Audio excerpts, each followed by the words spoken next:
c'est savoir assumer sa différence.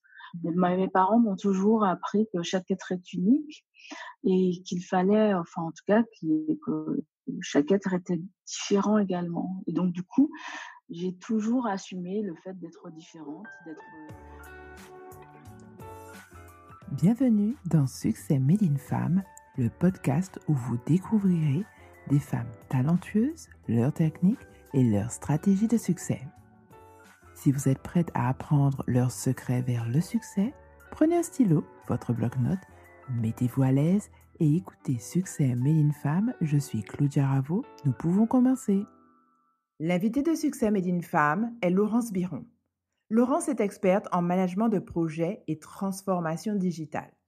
Après avoir évolué durant 15 ans au sein d'institutions publiques, Laurence décide de créer son cabinet Up to Work. Entre son investissement au sein de son cabinet et sa vie de maman, Laurence s'assure toujours d'être performante et est l'une des premières certifiées anti-Guyane en matière de protection des données, conformément aux dispositions des lois européennes. Dans cet épisode, Laurence nous révèle l'importance de la réglementation générale sur la protection des données, la différence entre transformation digitale et communication digitale, comment elle s'organise afin de préserver son bien-être et les premières étapes d'une transformation digitale. Bonjour Laurence et bienvenue sur Succès Made in Femme. Bonjour Claudia, merci beaucoup pour cet accueil. Alors, tu es actuellement experte en management de projets innovants. Peux-tu nous dire quelle était ta carrière initiale avant de commencer cette expertise? Alors, avant de créer Up to Work, mon cabinet de conseil, j'ai exercé dans les collectivités territoriales de mon arrivée en Martinique, c'est-à-dire de 2004 jusqu'à 2017 avec une coupure.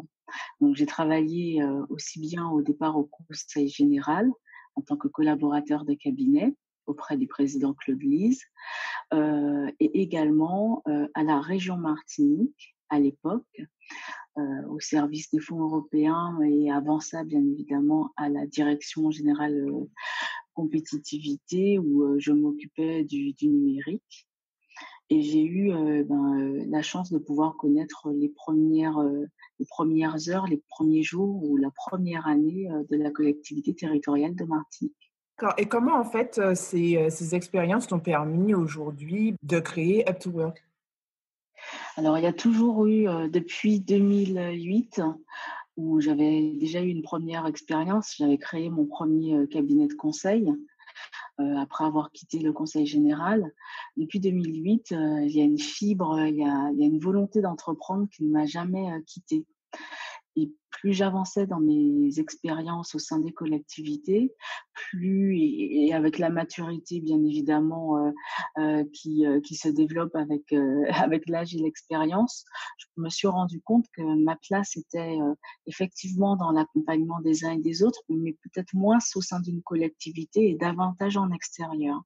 Donc c'est pour ça qu'au fur et à mesure, l'idée a été très claire de créer de nouveau un cabinet et dans d'excellentes conditions. Et quelles ont été les étapes pour toi afin que tu deviennes experte en management de projets innovants? Alors, je n'ai pas été au départ formée pour être experte en management de projet, parce que je suis Mmh. juriste de formation. Mais c'est véritablement l'expérience et les responsabilités qui m'ont été confiées, au fur et à mesure de mon parcours professionnel qui ont permis d'arriver à cette évidence, que je sais, gérer, des projets, qu'ils soient, à l'échelle d'une entreprise ou à l'échelle d'un territoire. Et du coup, c'est cette expérience, pardon, que j'ai voulu, mettre à la disposition de tous. Et à quel moment tu as eu vraiment le déclic pour te dire: «Bon, ben, j'ai déjà eu cette première expérience et en fait, je serais beaucoup plus utile à aider les autres dans un nouveau conseil, dans un nouveau cabinet»? J'avais déjà l'envie, de quitter mes fonctions, au sein de la collectivité, depuis, je pense, 2014. mais le moment n'était pas encore propice, ni à titre professionnel, ni à titre personnel. Et puis, il y avait quand même un challenge très intéressant à relever. C'était celui de la participation à la rédaction du programme opérationnel FEDER-FSE pour la période 2014-2020. Donc, j'ai eu la chance de pouvoir y participer et co-rédiger. Et donc, du coup, c'est à la suite à l'issue, de cette expérience que je me suis dit, ça y est, le moment est venu. Donc, j'ai patienté parce que j'étais sous contrat avec la collectivité et j'ai patienté jusqu'à la fin de mon contrat en fin d'année 2017. Et selon toi, quelles sont les valeurs que tes parents t'ont transmises et qui ont été justement essentielles pour que tu fasses cette transition et que tu puisses avoir de la réussite tout au long? Le goût du travail, la persévérance et l'abnégation, on va dire ça. Mais vraiment le goût du travail, c'est-à-dire que j'ai plaisir à faire ce que je fais. Et surtout aussi, il y a une autre valeur qui est moins courante, c'est savoir assumer sa différence. Mes parents m'ont toujours appris que chaque être est unique et qu'il fallait, enfin en tout cas, que chaque être était différent également. Et donc du coup, j'ai toujours assumé le fait d'être différente, d'être quasiment la seule noire dans certaines assemblées, d'avoir un parcours atypique. Donc du coup, je crois que ça aussi, ça m'aide. Je ne parle pas au passé parce que je suis bien évidemment dans une progression constante. Donc Mhm. ça m'aide beaucoup. Est-ce que ça a été facile en tant que femme de convaincre les chefs d'entreprise? Alors, Up to Work va fêter ses deux ans à la fin de l'année. Donc non, Up to Work a été créé en novembre 2017. Mhm. Donc du coup, c'est une très jeune société. La chance que j'ai, c'est que du coup, mon travail plaît et donc du coup porte de bons résultats et entre chefs d'entreprise, les uns et les autres communiquent les références qui sont satisfaisantes. Donc convaincre, c'est un travail de tous les jours qui ne s'arrête pas, mais la chance que j'ai, c'est de pouvoir le faire sur la base de résultats concluants. Une des expertises, c'est aussi la transformation digitale. En quoi consiste une transformation digitale? Alors la transformation digitale, ça fait partie en fait ce que j'appelle les gros mots que je décode en vulgarisant. Voilà, oui, sur Internet, lorsqu'on tape Laurence Biron et gros mots, j'ai déjà fait une conférence, et même plusieurs, où j'indiquais que beaucoup parlent anglais et disent les buzzwords. Moi, j'appelle ça les gros mots. Et donc, ce sont des mots que je décode. La transformation digitale, c'est simplement la possibilité d'utiliser toutes les technologies et tous les process technologiques au fin d'améliorer l'organisation d'une entreprise, d'une institution, le fonctionnement, les échanges entre collaborateurs, et ça au profit à la fois des clients, des collaborateurs, enfin en tout cas au profit de la performance de l'entité au sein de laquelle on va opérer une démarche de transformation digitale. Et quel type d'organisation peut faire appel à ton expertise?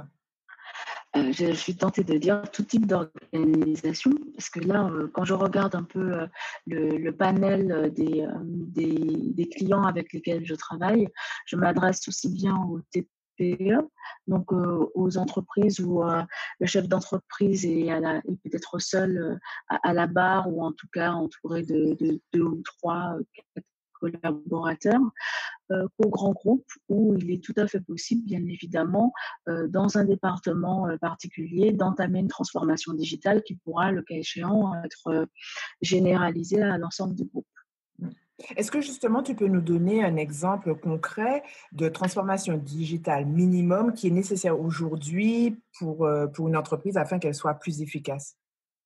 Alors, il y a des bases pour pouvoir commencer. Il faut d'abord s'interroger sur ce dont on a besoin, et surtout ce dont a besoin éventuellement notre client et ce dont a besoin notre collaborateur. Et donc, du coup, il faut pouvoir avoir une stratégie que l'on pose et que l'on décline. Donc, ça peut être à la fois de la visibilité, et là, on sait que l'outil qu'on aura à décliner, c'est de la communication digitale.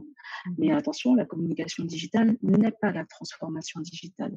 Ça peut D'accord. être également sur, oui, ça c'est très important de le dire, parce que beaucoup pensent qu'avoir un site internet, c'est déjà être dans de la transformation digitale.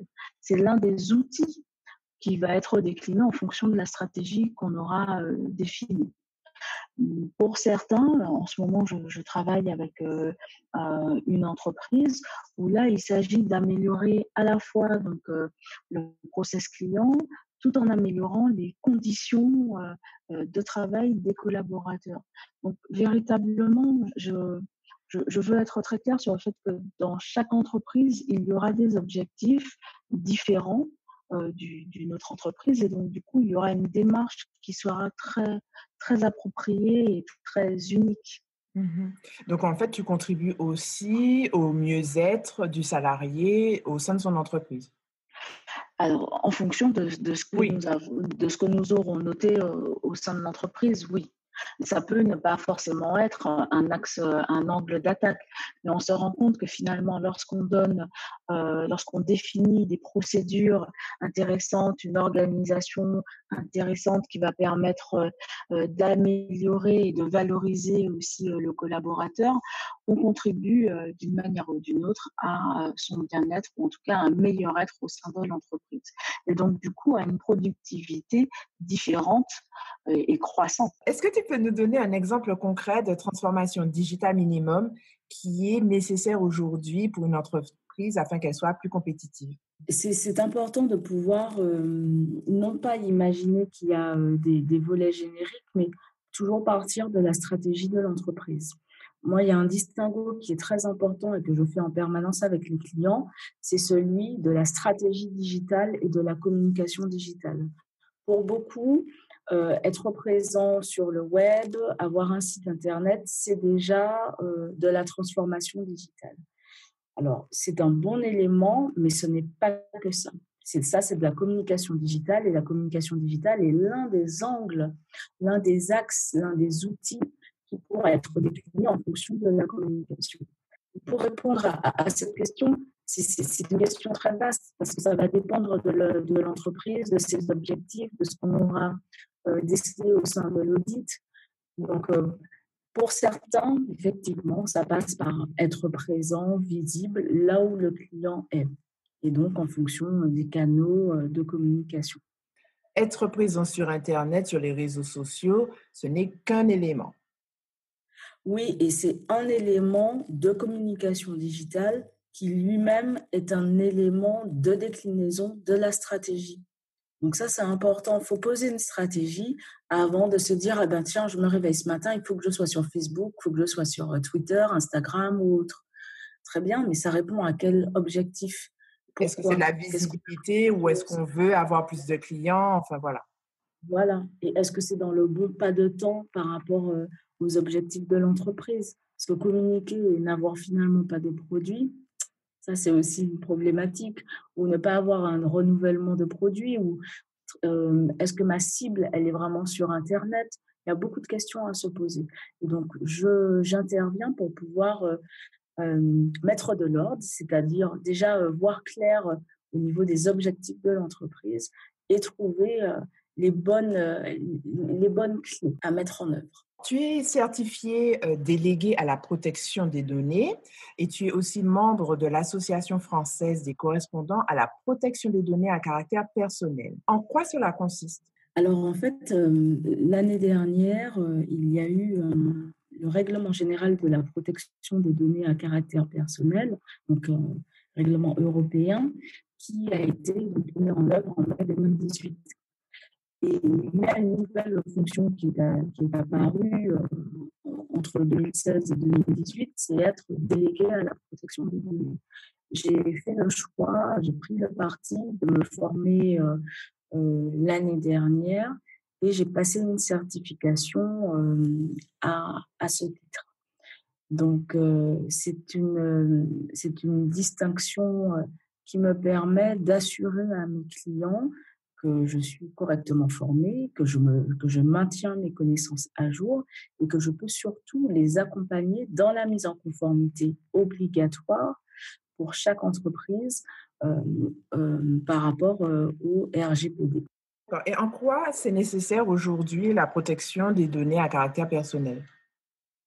Nous sommes nous sommes dans une société où les citoyens livrent alors sans vergogne et très très facilement leurs données à caractère personnel, c'est-à-dire nom, prénom, email, téléphone, adresse et même leurs habitudes de vie. C'est-à-dire, moi, je vais au sport à telle salle tous les jours à 18h30 et je le mets sur Facebook.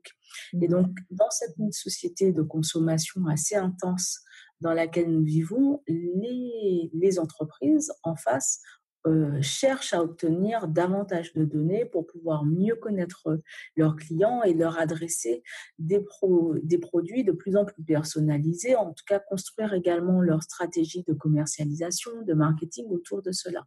Donc le législateur européen a voulu mieux encadrer les données des citoyens et notamment à la fois pour les entreprises qui sont sur le territoire européen, mais toute entreprise mondiale qui propose des biens ou services aux citoyens européens.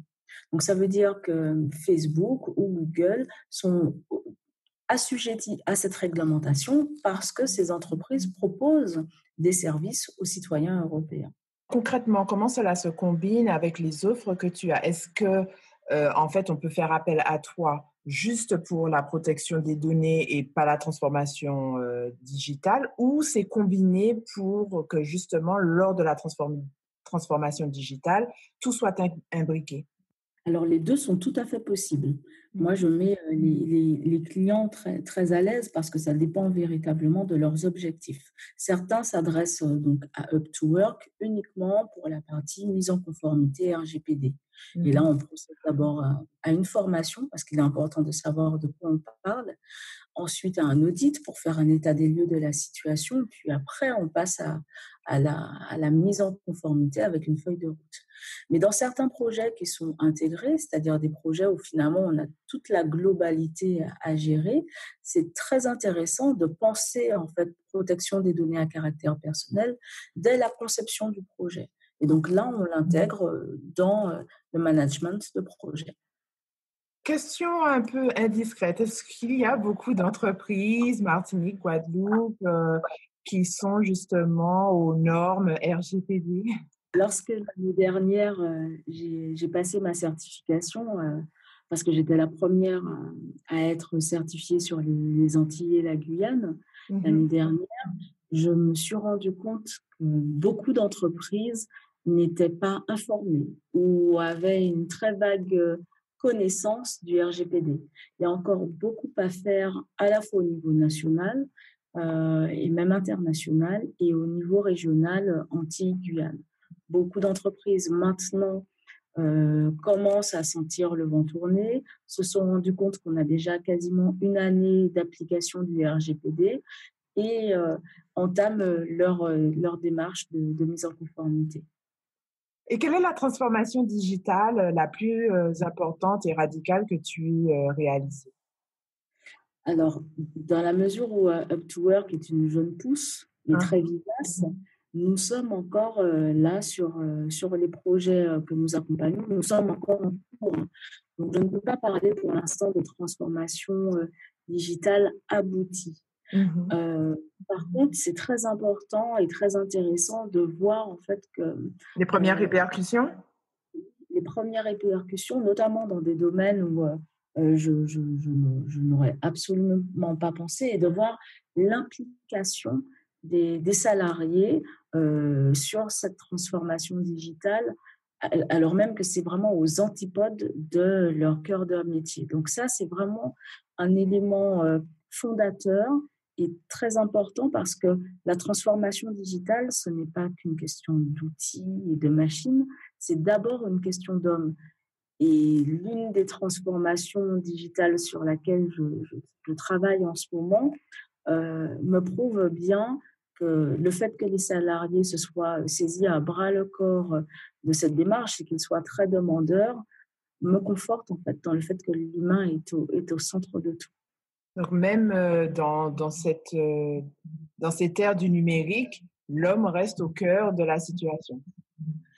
Pour moi, lorsque je parle de transformation digitale en conférence, j'explique tout de suite aux gens que s'ils s'attendent à ce que je leur parle des dernières versions de tel ou tel logiciel ou telle ou telle machine, Ils se sont trompés. ils se sont trompés d'adresse, mais qu'on pourra se revoir un autre jour. Parce que pour moi, la transformation digitale, c'est d'abord savoir comment en fait j'améliore le sort de l'humain à travers des outils. Le numérique, les technologies ne sont que des outils qui sont à la disposition de l'homme. Quel conseil peux-tu partager avec celles qui démarrent un projet et justement la transformation digitale? En fait, il faut structurer tout ce qu'on fait. Donc, il faut pouvoir poser à plat les choses et se demander quels sont les objectifs poursuivis. C'est d'abord la première chose à faire, de la structuration et pouvoir établir un plan de priorité. De quoi mon entreprise a-t-elle besoin là à T0, à T1, de quoi aura-t-elle besoin? Et en fonction de ça, décliner une feuille de route. Donc, comme je le disais précédemment, ne pas partir tout azimut, mais véritablement se poser, donc à l'aide d'un conseil, pour agencer, coordonner son plan d'action. Le définir, et le coordonner. Le tout est aussi de se faire accompagner. C'est un plus. Et l'accompagnement peut être de diverses natures et de formats différents. Certains peuvent avoir besoin d'une feuille de route qu'ils vont mettre en œuvre par eux-mêmes. D'autres auront peut-être besoin de la feuille de route et d'un accompagnement à la mise en œuvre également et à l'évaluation. Donc, c'est à la carte et c'est en fonction des besoins et des moyens de l'interlocuteur, de l'entreprise. Donc, tu nous as dit que voilà, Up to Work est une jeune entreprise, donc tu dois te donner à 300%. Afin de maintenir un tel niveau d'accomplissement, quelles sont tes habitudes et tes astuces pour préserver ton bien-être? La préservation de mon bien-être. Alors, je pense souvent à la préservation de mon cerveau. À certains moments, je dis aux gens, écoutez, là, il va falloir que je puisse déconnecter. Donc, travailler avec les clients et les collaborateurs, c'est très, très enrichissant. Je n'en oublie pas qu'au départ, je suis un individu, une femme, une maman, et donc les priorités s'organisent d'elles-mêmes. Et donc, je définis des temps de travail, je définis des temps où je ne suis pas joignable, je ne suis pas disponible pour les relations professionnelles. Et de plus en plus, je l'indique. Et est-ce qu'il y a un moment, en fait, où ta vie de maman t'inspire dans des projets que tu as professionnellement? Ma vie de maman m'inspire depuis quasiment 7 ans. C'est-à-dire que lorsque j'étais enceinte, j'avais déjà à cœur de créer de nouveau une entreprise et de m'y mettre. Alors au départ, en me disant peut-être quelque chose lié aux enfants. Puis après, je me suis très vite rendu compte que ce que je sais faire et ce que je sais apporter aux gens ne concerne pas forcément les enfants. Donc, du coup, j'ai toujours une vision effectivement de maman et de femme, de chef d'entreprise lorsque j'interagis avec les autres. À quoi ressemblent les 60 premières minutes de ta journée? Les 60 premières minutes de la journée, c'est-à-dire dès le réveil. Exact. Et là, je suis à la fois, alors je suis à 98% Laurence Biron, maman, et à 10% la chef d'entreprise d'Up to Work sur les 60 premières minutes, parce que la réalité, c'est que il faut s'occuper de son minise, c'est ainsi que je l'appelle, entamer la journée de manière très positive avec lui et pour lui. Et donc, du coup, effectivement, quand je me réveille, je vérifie mes emails professionnels avant même de pouvoir aller le voir parce qu'il dort encore. Mais une fois que j'ai vérifié les emails, je reprends la main sur Up2Work après l'avoir déposé à l'école. Donc, j'ai décidé aussi que les appels téléphoniques avant de déposer mon fils à l'école et qui sont en lien avec le travail, ce n'est pas possible. Donc, tu balises ton moment de matin jusqu'au moment pour privilégier un moment de qualité avec ton enfant. D'autant que un enfant de 6 ans, très vivace, a toute la capacité de vous dire maman, qu'est-ce qui est le plus important, ton téléphone ou moi? Ben, nous arrivons déjà à la fin de l'entretien. Maintenant, nous allons entamer les questions brûlantes. Il s'agit pour toi de répondre à la première chose qui te vient à l'esprit pour ces questions. Très bien. Alors, quelle ressource t'a aidé dans ton business que tu souhaites partager avec les auditrices de Succès Made in Femme? Le réseau, c'est vraiment ça, le réseau. Alors déjà, l'entraide entre femmes devrait se développer davantage. Je crois que travailler entre femmes, pour certaines, ça peut être compliqué. Mais il y a des associations, il y a des réseaux professionnels qui œuvrent en la matière.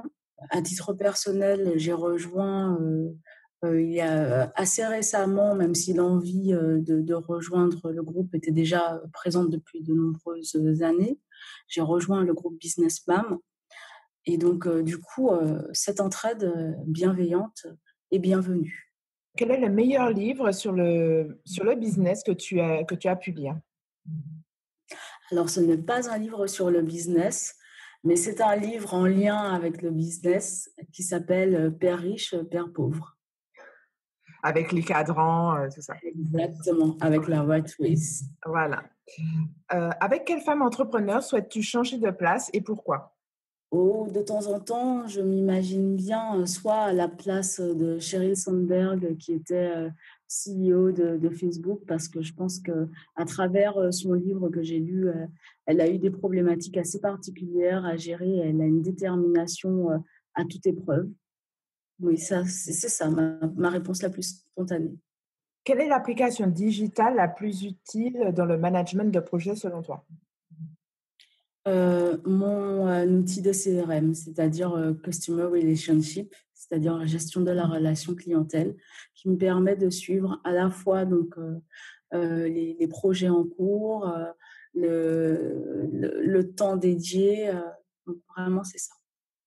Eh bien, nous te remercions beaucoup, Laurence. Comment les auditrices de Succès Made in Femme peuvent rester en contact avec toi? Alors, j'aurai de grand plaisir à pouvoir répondre à toutes les auditrices à travers mon site internet, donc www.up2work.global, et également via la page Facebook d'Up2Work, et puis par email. Voilà. D'accord, impeccable. Ben, merci beaucoup d'être restée avec nous, Laurence. Avec grand plaisir. Merci à Claudia de Success Made in Femme pour cette belle parenthèse. Merci d'avoir écouté un nouvel épisode de Succès Made in Femme. Si vous souhaitez écouter d'autres épisodes, visitez le site web succèsmadeinfemme.com. Et si vous souhaitez rester connecté à l'actualité de Succès Made in Femme, suivez-nous sur Facebook et Instagram. Rejoignez également la communauté Facebook de Succès Made in Femme pour des stratégies et des astuces exclusives.